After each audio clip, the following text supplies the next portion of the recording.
waxtu jot na sëkk fii ci Walf TV bismillah ci xibaar tisbaar gi li ci gën a fës dañu am yeneen faram-fàcce ay yëngu-yëngu kon di am li ko dalee lëg ci àllarba ji ci secteur santé bile liggéeykat yi boor ci SATUS di syndicat gi nga am ni mu ëmb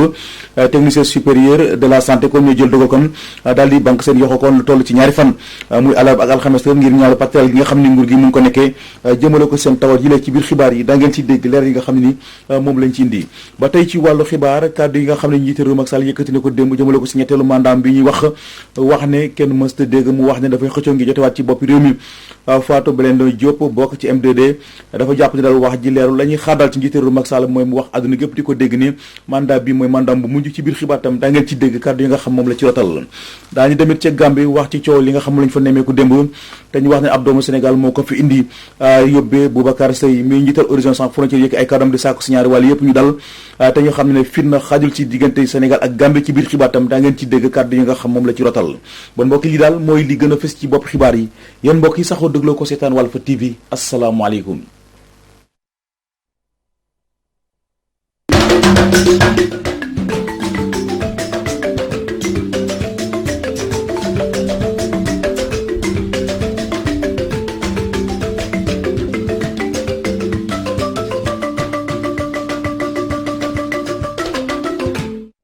bismillah ci xibaar yi ay yëngu-yëngu dina am li ko tàmbalee ëllëg ci àllarba ji ci secteur pañ mile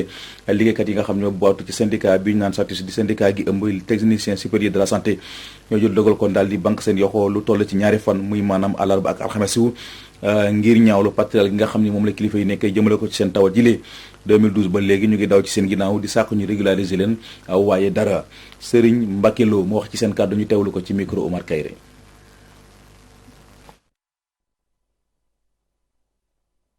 problème bi war nañ ko régler depuis 2012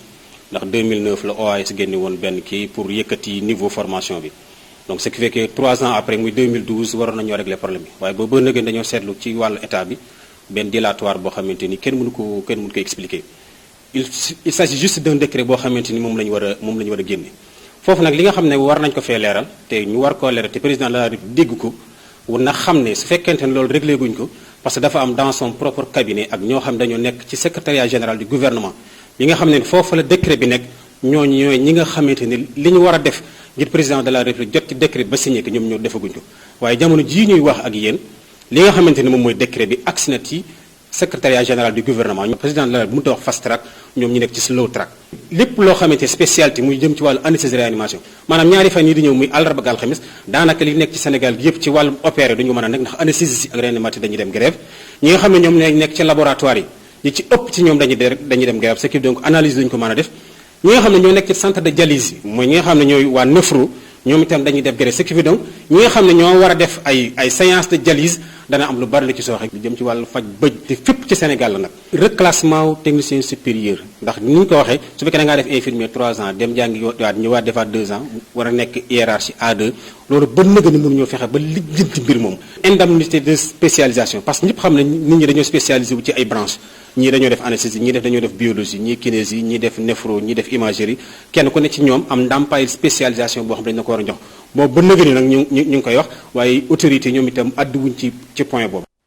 mu nga xool day kàddu yoo xam ne ni ñu ngi ko nangoo ci kii di Serigne Mbacké Lo liggéey nag am lu fa la ci Exaf télécommunication ñu di liggéeykat yi jaaratuñu tal ak kilifa yi nga seen entreprise boobu lee gannaaw ba ñu toogee lu ci tolloog juróom-ñetti weer yàlla yoo xam ne nii daanaka jotuñu seen payoor ñoom liggéeykat yi ne diggante bi dafa doy seen xaalis la ñu sàkku ñu fay leen ko defuñu ko liggéey kon du am ci seen barab boobulee Samba Si moo yore seen kàddu ñu teewlu ko ci micro ci téléphone kon Pierre Edouard Faye.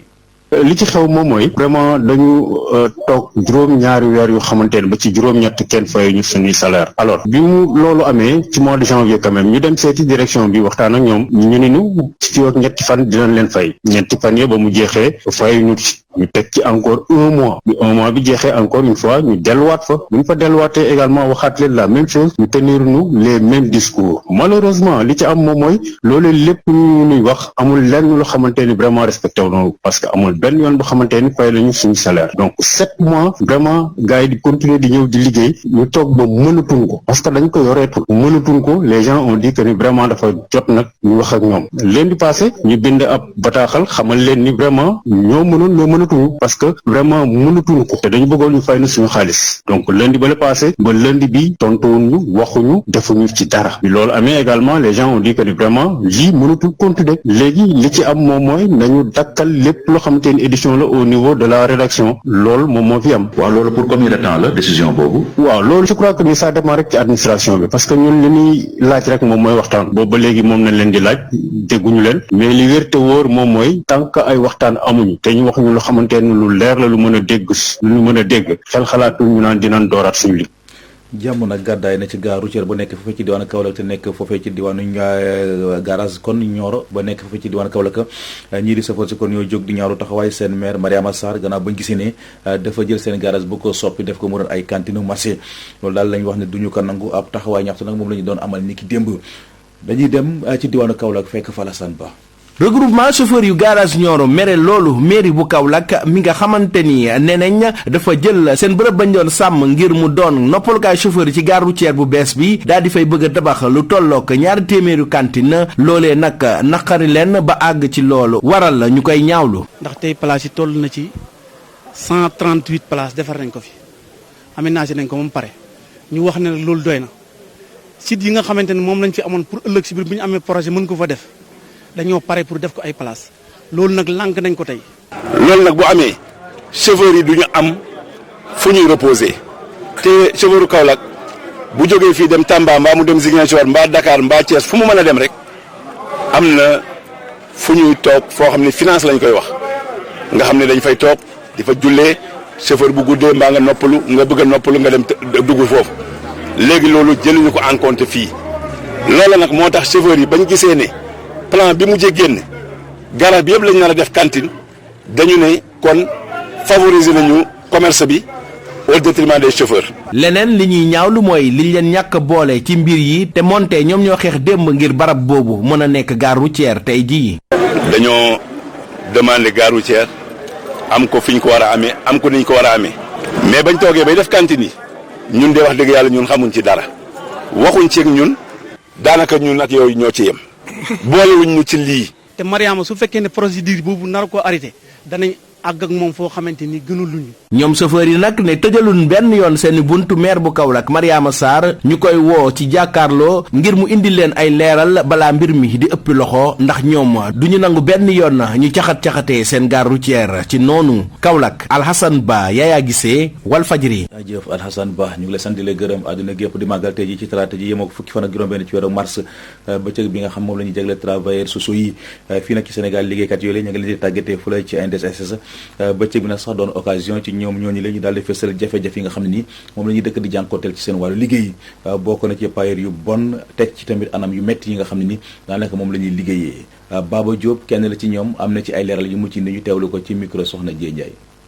travailleur social moom daanaka métier la boo xam ne daanaka ñëpp sax mën nañ wax ne ay travailleur social lañ ndax ku ne da ngay dimbali nit donc travailleur social mooy koo xam ne dafa taxaw pour dimbali askan wi nga xam ne dañu nekk ci ay jafe-jafe ci seen dundin loolu mooy travailleur social loolu lañ ko jàngal ñetti at nga koy jàng ca NTSS école nationale des travailleurs sociaux spécialisés travailleur social boo gis man mi damaa jàng leneen damaa jàng yeneen jàngit diplôme yeneen pour nekki leneen travailleur social boo gisit ma ngay jàng leneen pour génn ci travailleur social loolu nag baaxut du li ñu gënal loolu mooy tey doo demee ci CPRS yi mooy centre li ñuy wax centre social te travailleurs sociaux yi nekk fa te mu nekk ci département yi doo fa demee doo bëgg a toog poussière na banc baaxu fa chaise baaxu fa daara baaxu fa ka fay nekk di liggéey fayuñu ko payoor bu baax donc kooku xam nga ne amul benn motivation ba kañ xanaa mooy bëgg a dimbali nit waaye nan ngay bëgg a dimbalee nit te yow sa bopp ab kaanga yow sa bopp dañ laa war a dimbali loolu mooy difficulté kese la travailleur social difficulté kese la quoi salaire yi baaxul ay salaire yu assistance sociale tey salaire kenn du ko wax nañ ma baal waaye nag 200 000 francs sax ña ko ca am bariwul seen salaire matul sax 200 000 francs waaw loolu nañ leen ci mën a dundee dund fonctionnaire ci biir dëkk bi ci biir réew mi. moo ngoog loolu day kàddu yoo xam ne ni ñu ngi ko nagoo ci kii di Baba Diop ñu wax ci tolluwaayu mbas mi di Covid 19 lu ci tolloog ñetti doomu aadama kon ñëw nañu dooleeku ci limuk doomu aadama yi nga xam jot nañoo ñàkk seen bakkan ci mbas mi lee loolu kon di yóbbu lim gi léegi ba ci juróom-ñetti téeméer ak juróom-ñett fukk ak benn ci ay doomu aadama ci junni ak téeméer ak fukk ak juróom-benn test yi nga xam jot nañ ko amal ni ki démb juróom-benn fukk ak juróom-benn ñoo dellu si amee feebar bile fukk ak juróom-ñeenti ay cas contact lañu ñeent fukk ak juróom-ñaari di ay cas communautaire juróom fukki doomu aadama ña nga tëdd laal hôpital jamono ji ñuy sauvé. gannaaw Allemagne Italie Espagne tey ji nag réew France moo ay ci lëf ki Emmanuel Macron mi njiiti réew ma kon dafa jël dogal kon daal di dakkal ci daal di dakkal kon ay ñàkk yi ñu doon amal mu soxol AstraZeneca gannaaw ba ñu gisee ne dafa am ay njeexital yi muy def kon jëmale ko ci ci yaramu nit kile ci jamono jojule fii ci Sénégal kilifa yi nga kër docteur kon ñu ngi xam ne vaccin yi daal dara nekku ci jot nañ ci ñàkk lim bu takku ci ay doomu aadama waaye ba fii gis ñu benn njeexital ci seen wàllu wér-gi-yaram yaay Adama Diallo amal na ci ab taxaw seetlu ñu teewlu ko.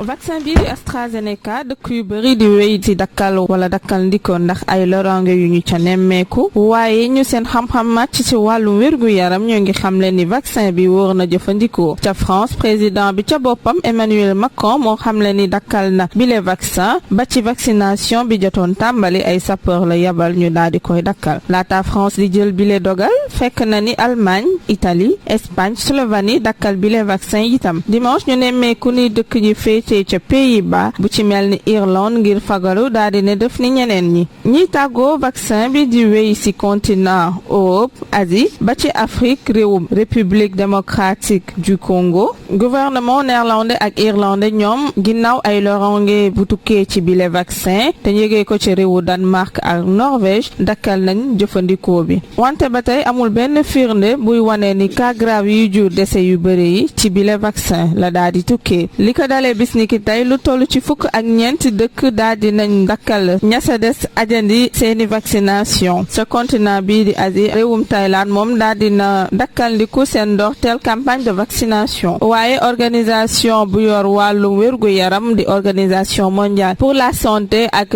entreprise bi daal di defar bile vaccin AstraZeneca ñoo ngi weddi bépp loronge buñ ne moo tukkee ci bile vaccin ñi moom vaccin bi di xamle rek fu wóor lañu teg ni seen vaccin du indi benn loronge ci déretu nit ki organisation mondiale pour la santé moom daal di àddu ni gisul lu tax ñu bañ a mën a jëfandikoo bile vaccin di AstraZeneca. jërëjëf soxna yaay Adama Diallo ñu ngi koy sant ko gërëm ñu dellu wax ci jàppante yi nga xam ne mekkoon nañ ko fi niki fan ñu génn rek loolu nag jural ay yàqu-yàqu yu bare askan wu dëkk fële ca diwaanu Sédhiou rawatina ñi nga xam ne dëkk fële ca Koumani Bounkiling ay yóbbee sax militant ak responsable parti APR ya fa nekk yëkkat seen kàddu di woon ndaw ñi daal ci ak dal Boucar Mané mu wax ci seen kàddu ñu teewlu ko ci micro Lamine Bayo. pour wax ne leen tey ñun jeunes yi nekk Bounkiling di leen masaw ñoo xamante ni tey perdre nañu seen waajur perdre nañu seen rak perdre nañu seen ay mag ci manifestation bi vraiment loolu ñii bokk ak ñoom ci nakaru bi ak diis bi ci loolu ñii ñaan aussi jeunes yi nekk Bounkiling di leen wax ni la commune de Bounkiling nous appartient à nous tous tey yàqu-yàqu yi am ni ñun yëpp kenn neexu ko mais il faut que ñu comprendre Sénégal dafa bokk xamante ni ñun démocratie la ñu am teranga kon teranga boobu ak démocratie boobu nañ jéem a xool bu baax suñu biir ñu wàcc suñu tempérament bi tuuti ñu jéem a xool parce que lu ñu yàq ni gendarmerie bu ñu yàq ni ñun ñoo ko moom eaux et forêts bu ñu yàq ni ñun ñoo ko moom poste bu ñu yàq ni ñun ñoo ko moom préfecture yi ñu yàq ni ñun ñoo ko moom rawatina mairie bu xamante ni làq nañu ko dem école privée yàqu fa vraiment c'est des choses yoo xamante ni ñun ñoo fay jàng loolu kon ñuy ñaan loolu dañuy jéem a wàcc bu baax ñuy jéggalu loolu bu baax ñoo xamante ni def nañu ko vraiment bu mu amaat fii bu mu amaat si Bounkiling parce que tey yaa ngi nii lycée kenn jàngul école yi xamante ni tey ñoom am nañu jafe-jafe boobu parce que école am na benn école bu ñuy làkk ñoom te ñaan suñu biir ñuy waxtaan suñu biir pour que la paix mu gën a dellu si ñun. ñu dellu wax ci kàddu yi nga xam ne njiitu réew Macky Sall yëkkati na ko niki démb kon jëmale ko ci ñetteelu mandat bi ñuy waxtaanee jamono ji wax ne rek kenn mësul léegi mu wax ne dafay xëcc waat ngir jotewaat ci boppi réew mi lee Fatou Blondin Diop bokk ci M2D di kuréel gi taxaw ngir sàmm suñu démocratie bi ne wax ji daal daanaka leerul la ñuy xaar ci moom njiitu réew Macky Sall mooy wax àdduna gépp di ko dégg mu ne mandat bi daal mooy mandat bu mujj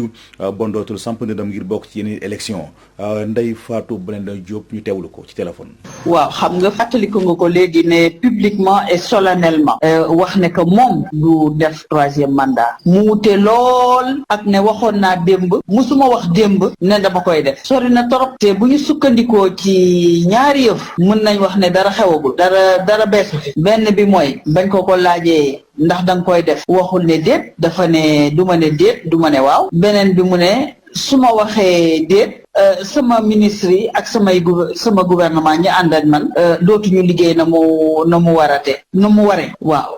li ci des nag mooy li gën a am solo mooy jëf ji mooy képp ku mës a wax ne amul moom troisième mandat constitution bi may ko waru ko def kooku dàq na ko te mu bokk ci ñi nekk ci wetam liggéey ak moom képp ku ko mës a wax dàq na la ba pare sax boo moytu sax mu topp la sonnal la boo la dàqee ba pare kon bokk muy wane rek ne que jëf ji bu ko bëggee leeral da koy wax ba mu leer nañ ñun sax waxuñu ko muy dem di tuumaal boppam ak yooyu bu sukkandikoo ci constitution wax ne la ñu doon def ci constitution ba ñuy def référendum ba